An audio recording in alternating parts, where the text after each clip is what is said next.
Partitioning and sharding sound like the same thing. Most developers even use them interchangeably. But if you mix these up in a system design interview, it immediately signals weak fundamentals. Let's fix that today.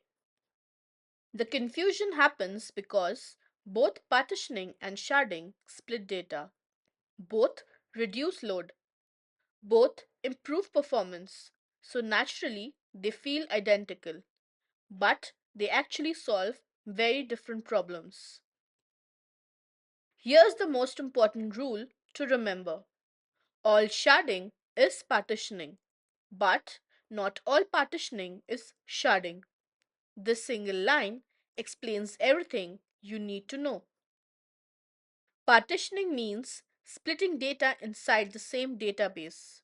The data still lives on the same machine, uses the same CPU, memory, and disk, but is divided into smaller, manageable parts.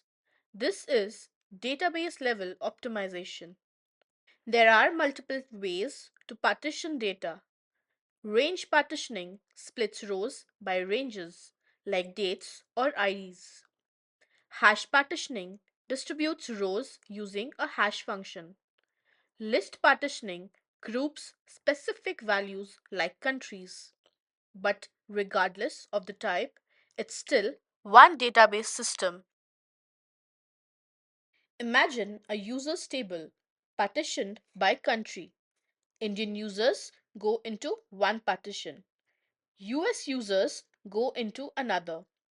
Queries become faster because indexes are smaller and scans touch less data.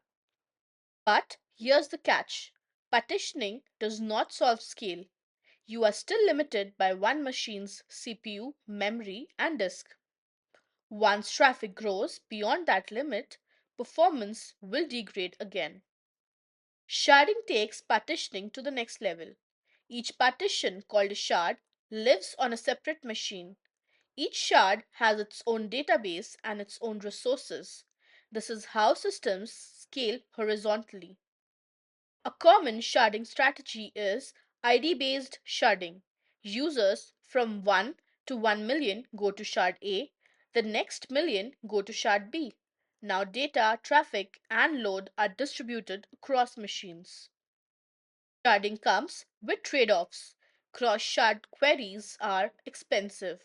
Rebalancing data is complex. Operational overhead increases significantly. But at large scale, sharding becomes unavoidable. Partitioning uses the same database and same machine. Sharding uses multiple databases and multiple machines. Partitioning improves query performance. Sharding enables scalability. They solve different problems. Here's the interview cheat code. If queries are slow, talk about partitioning. If data no longer fits on one machine, talk about sharding. This distinction instantly shows senior level thinking. In real systems, teams usually start with partitioning. Once hardware limits are reached, they move to sharding. Partitioning often becomes the foundation for sharding later. If this explanation finally cleared the confusion, like the video and subscribe to Coding with Chan. I break down system design concepts the ways interviews actually expect you to understand them.